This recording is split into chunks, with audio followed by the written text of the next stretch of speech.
is it. The moment every competitive bass angler dreams about. Making it to the Bassmasters Classic, the World Championship of professional bass fishing. For Bassmasters, this is the Super Bowl, the World Series, the Final Four, and prized as much as Olympic gold. Greensboro, North Carolina, the heart and soul of Tar Heel country, Big Blue basketball, national championships, and this is David Fritz country. The good old country boy from Lexington, North Carolina has come home to defend his Bassmasters Classic crown. And never in the 24-year history of the Classic has any angler been such a lopsided favorite. Never in our history have we ever had a man to win a Classic and then turn right around and be Angler of the Year. Here he is, David Fritz of Lexington, North Carolina. Come on, David. Come on, B-Team. Let's put him on. Come on. There we go. Come on, David, boy. That's what I knew he'd do. Great job. I got to take my hat off to all these people here. I have never been so touched in all my life. You know, by the signs out on the road, the people out there standing, boats going up and down the lake. There's no amount of money that would buy what I felt this week.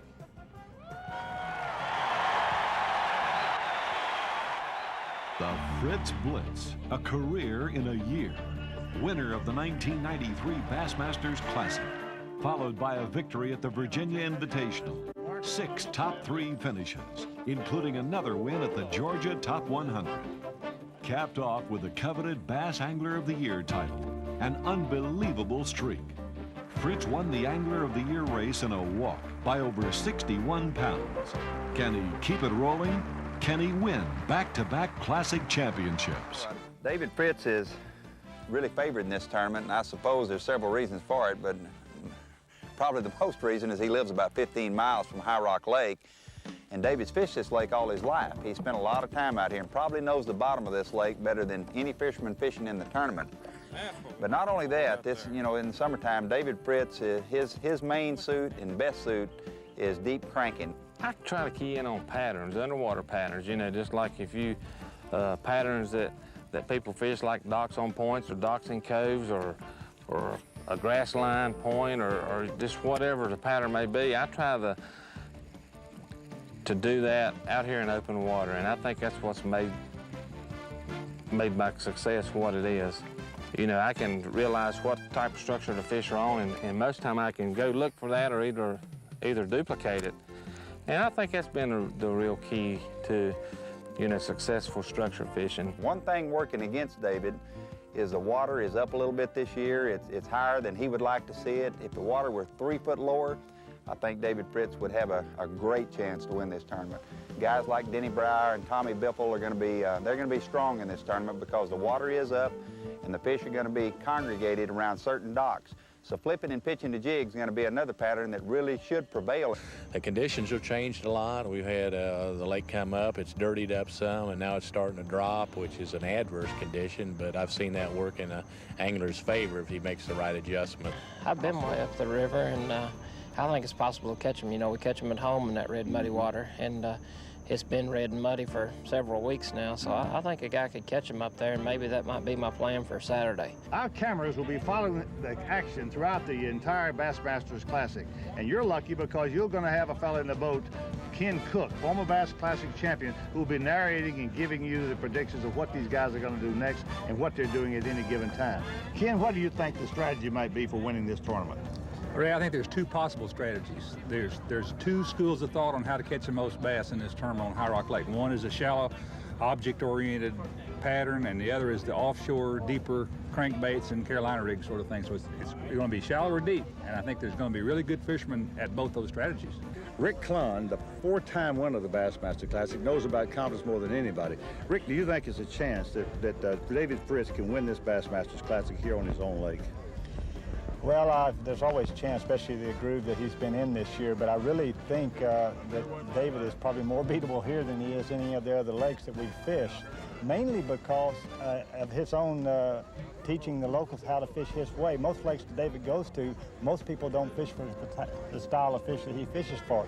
I've never been on a lake like High Rock that more people fish David's style than any lake I've ever fished. The question is, does he have the confidence to pull it off? It's going to be tough. David, what do you feel about your confidence in winning this tournament?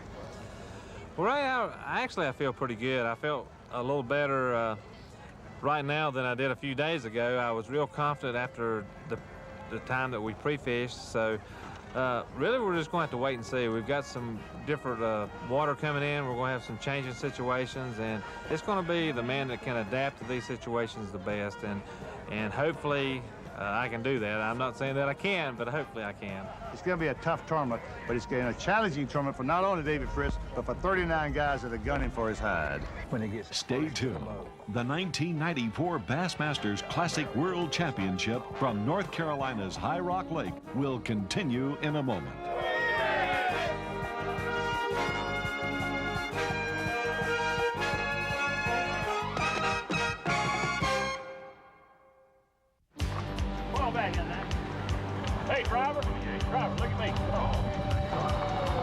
Well, the practice is over. It's ready for the serious business of catching bass.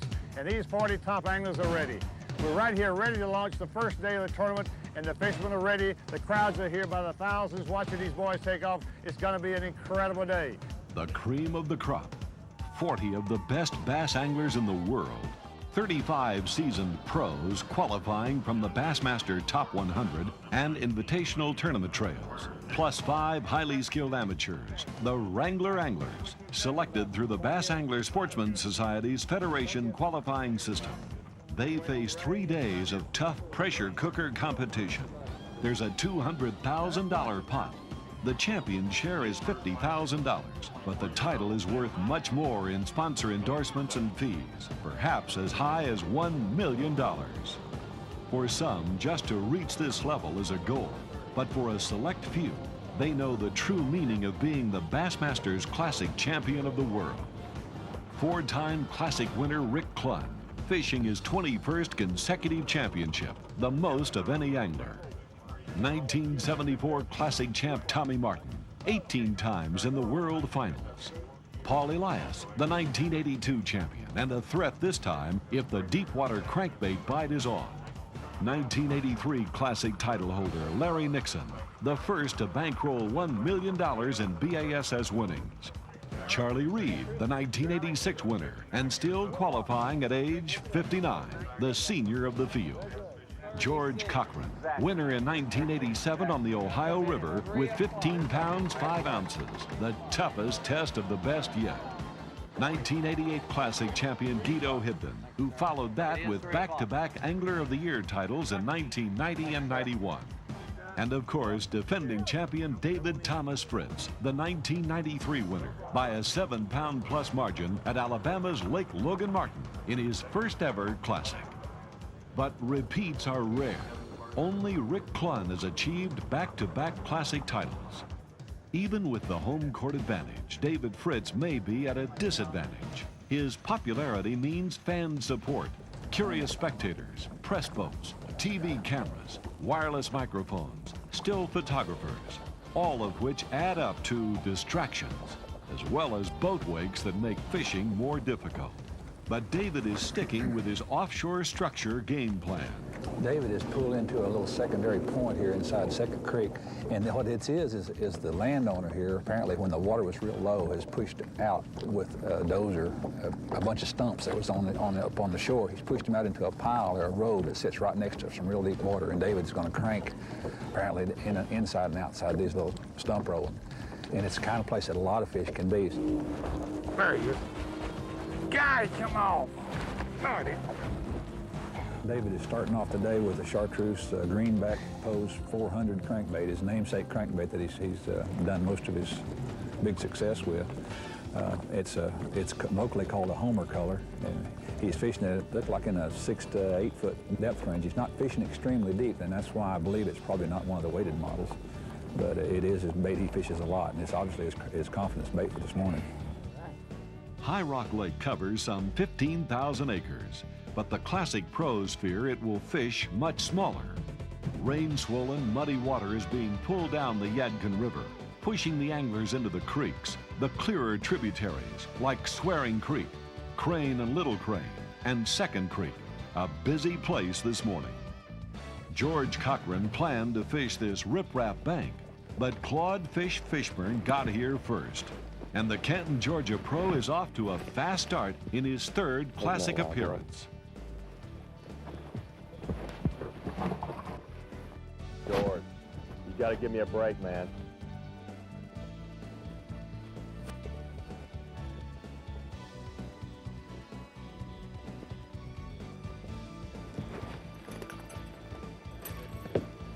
I'm going to do both. I'd appreciate if you let me have this, too.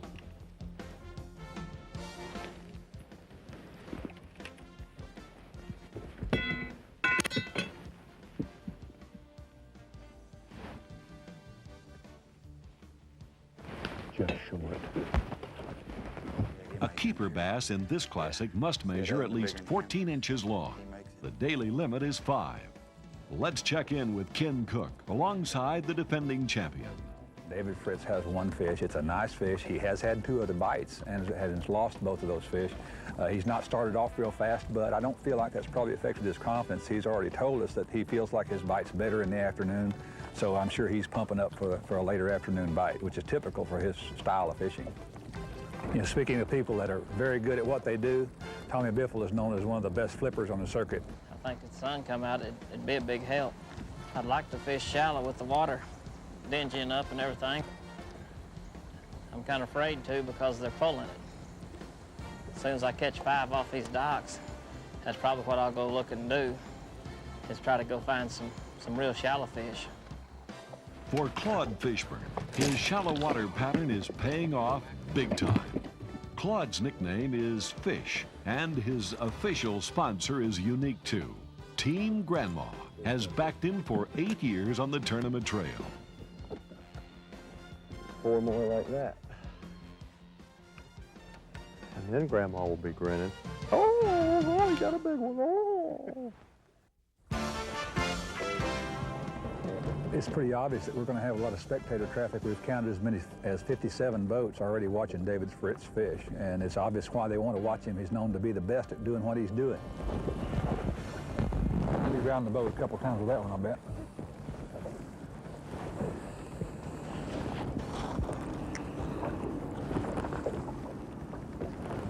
There's a critical time in the landing of any crankbait fish is when he gets first to the boat. He's got it barely hooked, looks like. Oh, grab it. Oh.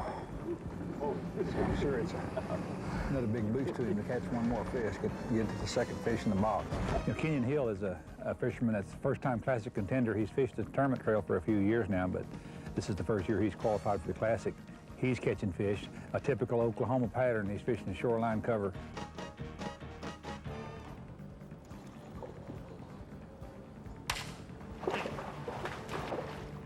The key is to fish shallow water, for me has been anyway, to fish shallow water cover with good deep water access. This high water has opened up a lot more areas for me, fishing areas that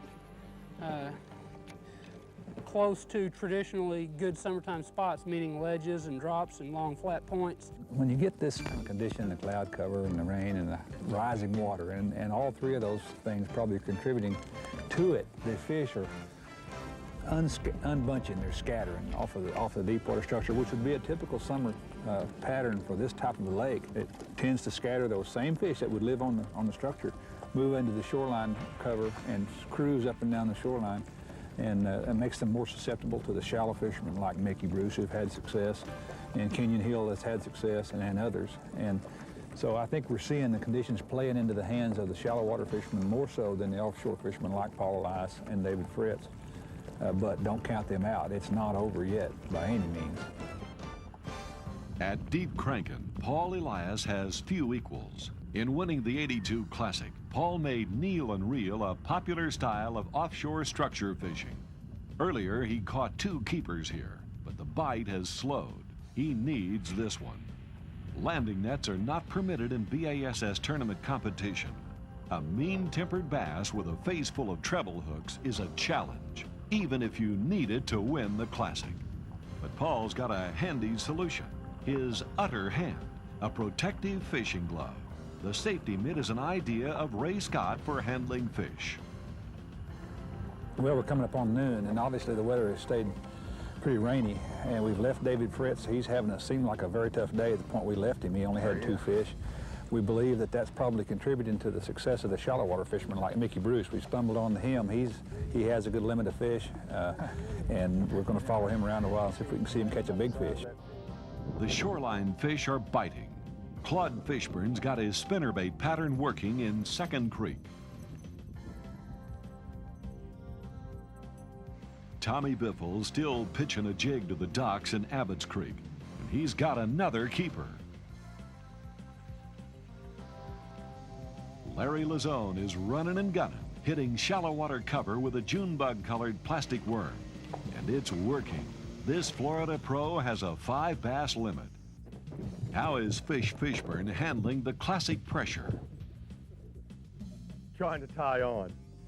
Jay Yellis is fishing slow, working for a few good bites. That's a 10th flip to that brush pile. And Mickey Bruce gets his bonus. This bass will cull the smallest fish in the live well. That's good. We're right happy to see it.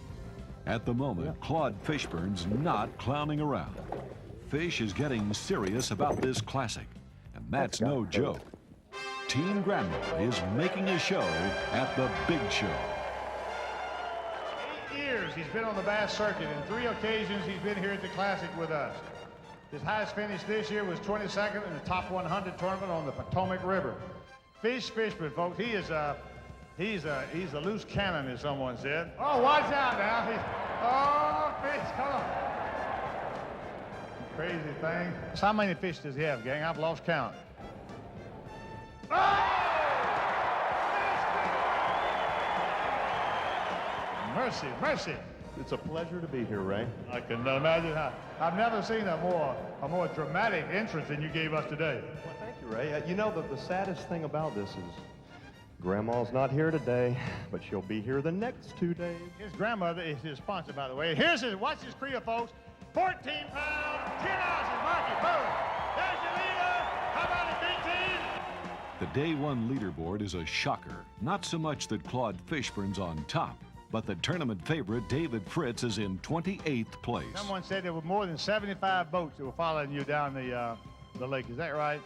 I don't know. It sounded like a tournament blasting off every time I'd move. You know, the lake's changing out there. A lot of the water that I was planning on fishing really got messed up, and it's really limited in me to a small area, and I'm just trying to make the best with what I got. The day's big bass, this 5.5-pounder, anchors Dion Hibden's 2nd place catch. His father Guido ranks 5th after the first round. I had 7 keeper bites and I caught 5 of them. I dirtied up a lot of the Mickey water. Bruce in 3rd is adjusting to the changing conditions. Had to move around a little bit, about 2.5 hours without a fish, and but once I got to doing the right thing, had a limit in a couple hours. Another surprise. In 4th place, Brian Kershaw, a Wrangler Angler qualifier and a Newtown, Connecticut fry cook. I caught 8 keepers today. I culled 3 fish, and I caught about 6 shorts. Well, that is a whale of a day. Sure beats flipping hamburgers, doesn't it? Yeah, it does. Tommy Biffle's over 6 pounds behind, but still optimistic. You know, I've led this thing once or twice, and I think I'd be back there chasing them than be up there in the lead. You'd rather be behind, you'd rather not be the leader. I want to come in on the last day from about 5th or 6th place and beat them. Stay tuned.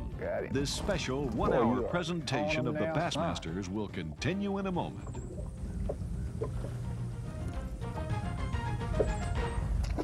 Day 2, High Rock Lake. A daybreak launch for the 40 Bassmasters Classic contenders. The forecast is for rain and more rain.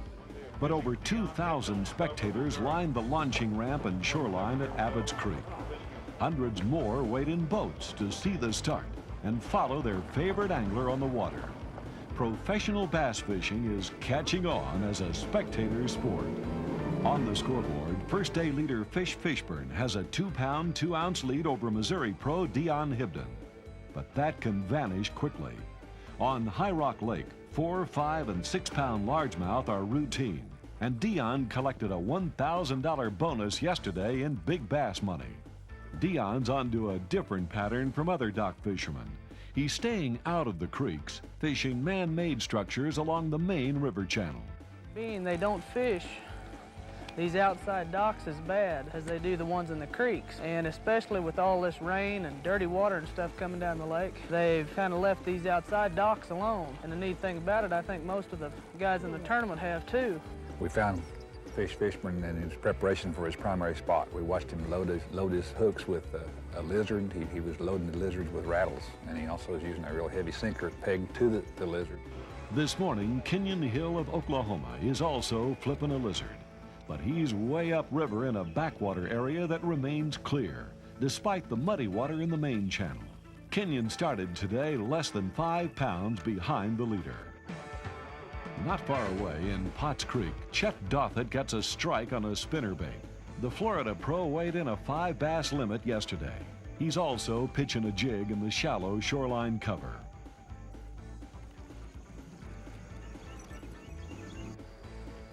Fishing pressure in Second Creek is a problem for Mickey Bruce. Come in this morning, I think I'm third fishing this one dock here where I caught a couple of fish yesterday.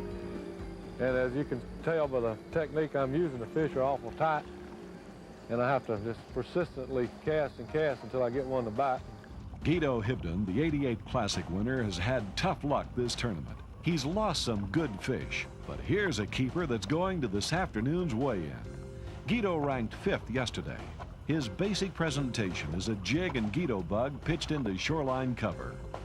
Isolated structure or a depression on a flat can hold bass, as Davey Height knows. Because this is one just real big flat in here, and it's the only little deep place in the area, and it's got that tree laying in it.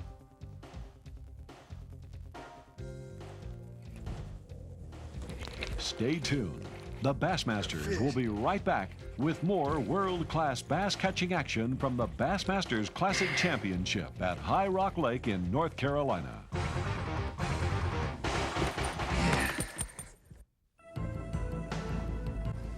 It's mid-morning and Fish Fishburne still has no keepers in the live well. Fishing apparently is very tough out here today. Conditions are changing. It may get even tougher before the day is over. 3 of the top 5 fishermen in the Bassmaster Classic after the first day were young lions, like Dion Hibden, and he's catching fish again today. You know, Guido Hibden, you can never count him out. He is among the very best at locating fish. And because of that, he's among the very best at staying on those fish. His confidence level gets real high when he locates fish, and he's very slow and methodical. If he's around fish, you can bet he's catching them, and he will be a factor. Veteran pro Chet Dothett also has a knack for finding fish. Chet has found an area, obviously, that has a good quality group of fish in it, and it has a number of different types of habitats in it. And see, it's got the trees, the willow trees, it's got a few button bushes, it's got the bare banks. And what a good fisherman like Chet will do, will come into an area like this and he'll analyze each type of cover. And as he fishes over time, over a day and a half now, he's been able to pick out the pieces of cover and the types of cover that are the best places, the highest percentage places to catch the fish. And that's really the key to fishing success a lot of times, is to get the highest percentage places figured out. He's already told us that he's catching some fish on the plain, nothing-looking banks, but his better fish are coming off the trees and lay down. So he's been able to isolate the key structures, the key cover in this big body of water, big piece of water here, so that he can be efficient in his presentations. The 40 Classic contenders weighed in 129 bass over the 14-inch tournament size limit yesterday. Today, the count appears to be less. In the Classic, a keeper is handled very carefully. Look out, Slippery bass could mean the championship. Such a mishap in the '89 Classic cost Jim Bitter the world title, and the memory still haunts him. He lost by 2 ounces. Oh, no! Fish Fishburne's finally hooked a bass, but may have to measure this one. Relax. Time to relax. It's all going to be just fine. Oh well, stay tuned. The Bassmasters will be right back. The 1994 Bassmasters Classic gets real serious from this point on. He's representing the Southern Division. Let's have a welcome for Brent Riley. That the day will come, mark my word, that we're going to see a Federation man blow this thing away. Come on now. Come on. Come on, B-Team. Come on, B-Team. Let's go, Federation. I knew the day was coming. All right, watch it. 5 bass, folks. Let's watch it. 8, 19 pounds even. 19 pounds. There's your man who's taking the lead.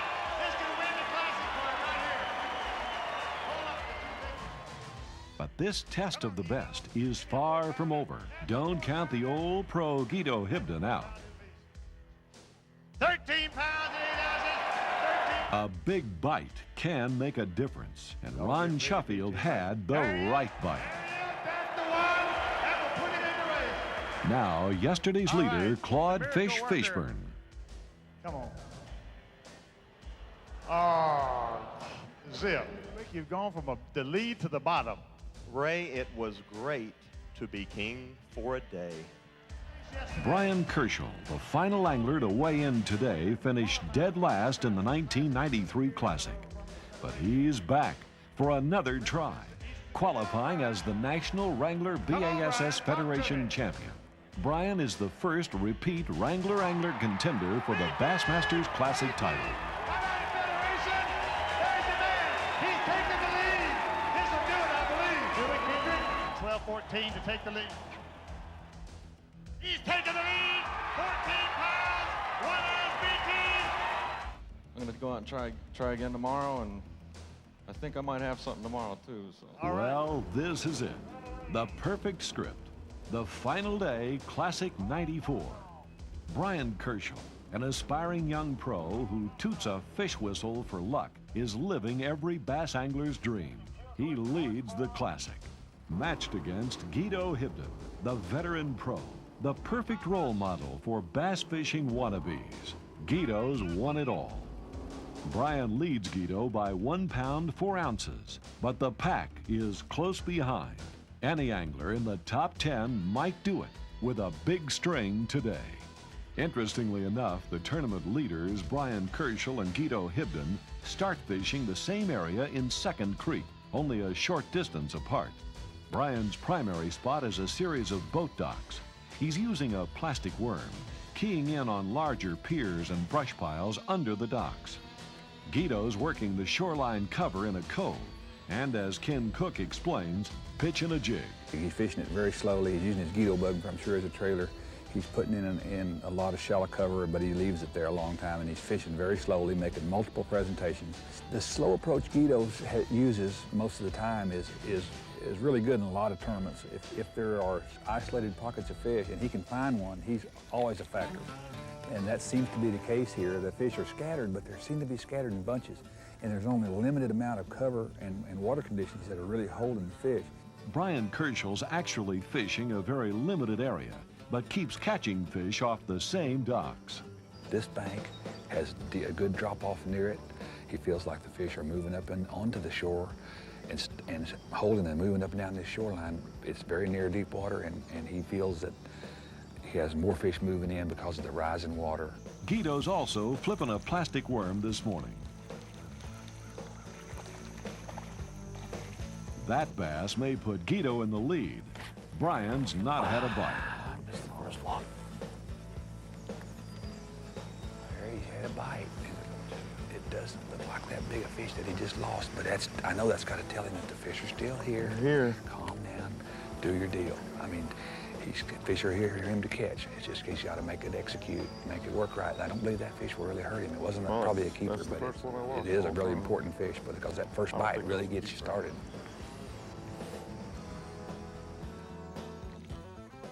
Back in the cove, Guido's getting strikes on the small plastic worm, but mostly non-keepers are active this morning.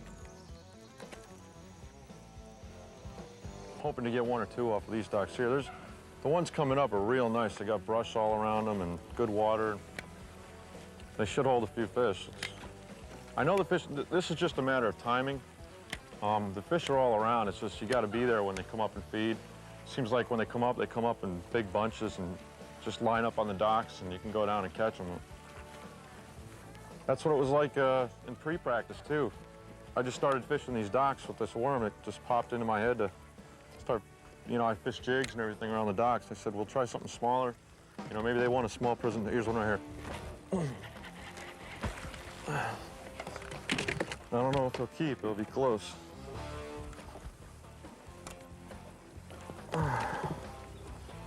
But at least it's a sign. Oh, wait, I gotta get that. Yeah, I gotta blow the horn. That fish may measure, but this one's no help for Guido. Brian could be back in the lead, but just by ounces. See if we can get a word with Brian and see if we can get him to clue us in on what his key is to his pattern. Brian, can you just give us a short rundown on what your key is to your pattern? Yeah, the key, I think, is the brush piles and the docks that have the thicker pilings, like this one right here. That's one of the keys. Actually, there's a whole bunch of keys. One of the main keys is probably this lure that I'm using. It's a red shad worm, and it's just Texas rigged on a 3/16 ounce slip sinker.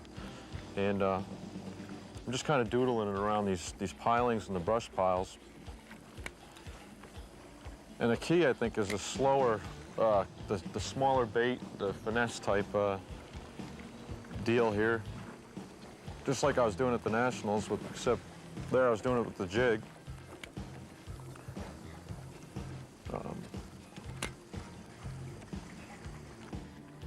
Definitely, I think the most important thing is the lure, is the worm. Because I flip jigs in pre-practice and in practice itself, and the only thing that they seem to key on is this worm. So it's a smaller bait, it's a smaller profile. He feels real comfortable that he can catch fish, even though this area is getting a lot of pressure. Oh, he's got one. There's a hook. That's a good fish. I bet you it's pulled up on him. Here it comes. Oh, it is a good fish. There, he's got him right to the boat. Oh, man, he bounced it in. What a fish. That's the one that'll put Brian right back in the hunt, both mentally and physically. That's the fish right there that he's been looking for. All right, now we got a new Brian out here with us. And there's his fish whistle to go with it. Brian has worked his way around this corner off of his primary stretch and back into a little cove, which the water's clearer back here. The muddy water from the river is pushed back up into the second creek here a little bit, and it's maybe pushed to clear water back here. And all of a sudden now, he's caught that big fish. There's shad back here. This may be his key move. He's made just a small move, but it may be really, really important. When a big fish like that comes into your live well, you're back in the hunt. You can feel it. He's back in this thing now. Obviously, the Hibdons have a fan club. Let's check in with Guido. I've got 3 now. They don't amount to much. Just not getting bit. Florida pro Peter Tilaveros moved up to 6th place yesterday. However, it's been slow go for Peter T today. The fish have moved too. Attaboy. That one moved back a little farther. Back to Guido. He's got a good bass hooked.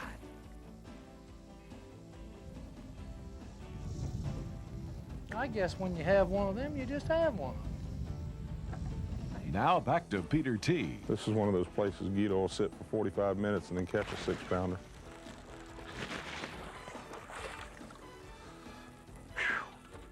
I don't know. We'll find out. Davey Height started in 3rd place, less than 2.5 pounds behind. But this is his first keeper bite of the day. He's struggling. And Brent Riley's crankbait pattern is not the answer. There are no big lunkers in his live well today. We're told Ron Sheffield has a limit. He caught him flipping a jig. If he can get a big fish to bite, Ron's going to be a threat.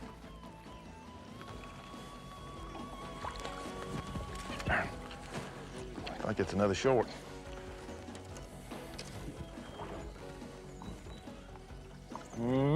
And our cameras have located Denny Brower. he's always a threat. It was the first day I was able to catch a 4.5 pounder off a laying down log, so I concentrated on running some of them, and lo and behold, I caught a 4 pounder off one of the first logs I ran. I've probably got a little over 13 pounds. Brian Kerschel's dream of a lifetime could turn into a nightmare. He's got to catch keeper bass. But he's right in the hunt. It's going to be really close. Oh, there's a fish. Brian's got a fish. Good fish. Oh, that's a good fish. That'll help him a lot right there. All right. Woo! Yes. Needed that one. I know. Where's that whistle? Here you go, Roy. That right there puts Brian Kerschel solid Ooh, back in the lead. One He's more. right back in it. You know, Brian just showed us why he's in this Bassmasters Classic and why he may win this Bassmasters Classic, because he's made a little adjustment. Oh, he's got another one in it. All right. Tried to jump in the boat. That's it. Yes. That's going to put him a limit. That'll give him a limit. That gives him a good solid 10 pounds. That means the competition's really got to kick him to catch him. I love his fish whistle. Stay tuned. The exciting conclusion of the Bassmasters Classic World Championship will continue.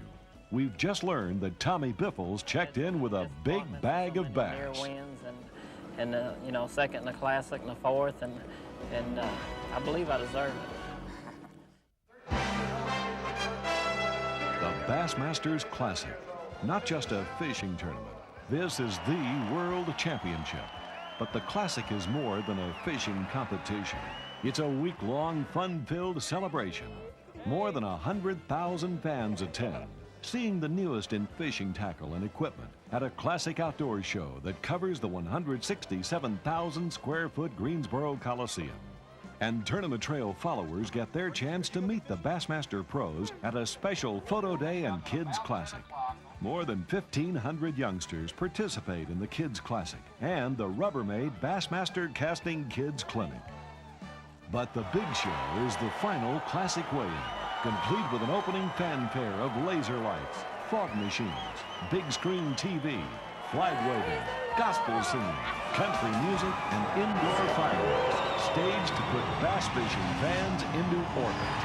An overflow crowd of 23,000, biggest in Classic history, cheer their favorites. Ron Shuffield has a limit and needs only 8 pounds, 10 ounces to take charge. There it is, 10 pounds. Shuffield leads. Now did Denny Brower guess his creel right? If Denny's got over 11 pounds, he owns the lead. You gotta have 11 pounds, 11 ounces. 5 bass alive in the weight. Gotta have 11-11. He's got it, folks. 14 pounds, 9 ounces, B team. 18, leading the tournament yesterday, Brian Kerschel. Young Brian Kerschel, 23 years old. Hamburger flipper from Newtown, Connecticut. Kerschel be the first man in history, a young man, to win from the Federation if he can do it. He's 8 pounds and 15 ounces to take the lead. He led the tournament yesterday. And a lot of the pros were looking over their glasses at him saying, my Lord, well, that's it. Come on now, son. Come on now. Come on, B-team. Let's everybody stand up. Everybody stand up and stretch now. Come on, Kerschel. You can do it, buddy. Be the first man ever. Oh, glory! Oh, he's done it. All he needed was 8 pounds and 15 ounces, and he's done it. Let's go ahead and weigh this fish. We need 8 pounds and 15 ounces to see if you're going to win this tournament. 11 pounds, 4 ounces, mark it. There you are, B-team. There's your winner of the Bassmasters Classic. First time ever. Oh. Let's give him a hand, B-team. Come on. 23 years old. Brian Kerschel, 37 pounds and 7 ounces. He's taken the lead by 2.5 pounds. Would you have ever believed 3 years ago when you were flipping hamburgers, that's what you do for a living, is that right? Well, I don't know. Am I doing that anymore? I think you may give up hamburger flipping, huh?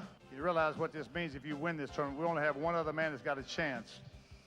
Well, bring him in quick, because I can't take this anymore. All right, stand right down there and don't leave, Brian Kerschel. This is going to be close. Tommy Biffle's got a bragging bag of bass. For sure, Tommy's overdue in the Classic. He's paid his dues. The runner-up in 1990. A disappointing defeat as Rick Clunn charged from 10th place. Tommy's career has been one of near misses. Last year, after leading, he finished 4th. The Wagoner Oklahoma pro did finally reach the winner's circle, capturing the tough B.A.S.S. Megabucks title this past season. He talked about making a late charge here, and he's doing it, coming from 16th place. He needs 19 pounds, 3 ounces. Tommy may have it. This Classic Championship is going to be decided by ounces. He has 1 more to go. He needs 19 pounds and 3 ounces to take the lead from my face. Oh!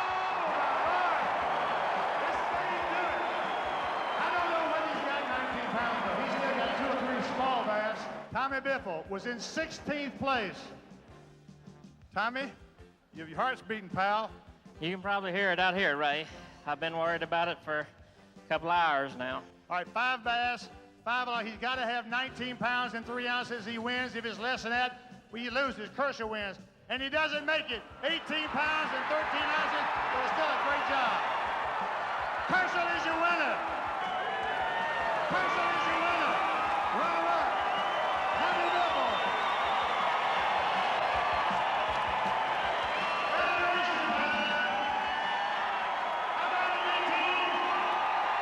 There he is, folks, first man ever, 23 years old. There's your winner.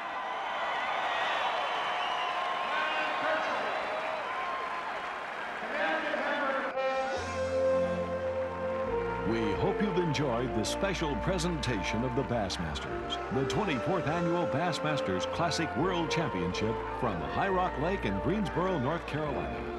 The Bassmasters regular program schedule will return on January 1st, 1995.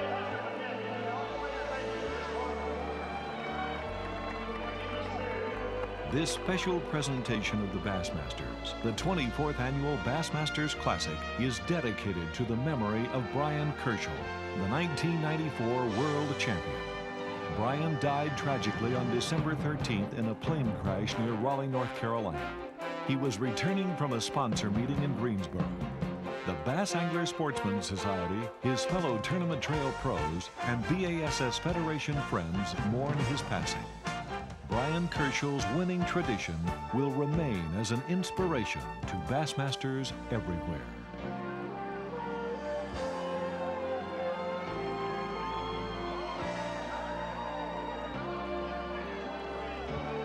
I gained a lot of experience this year and a lot of confidence.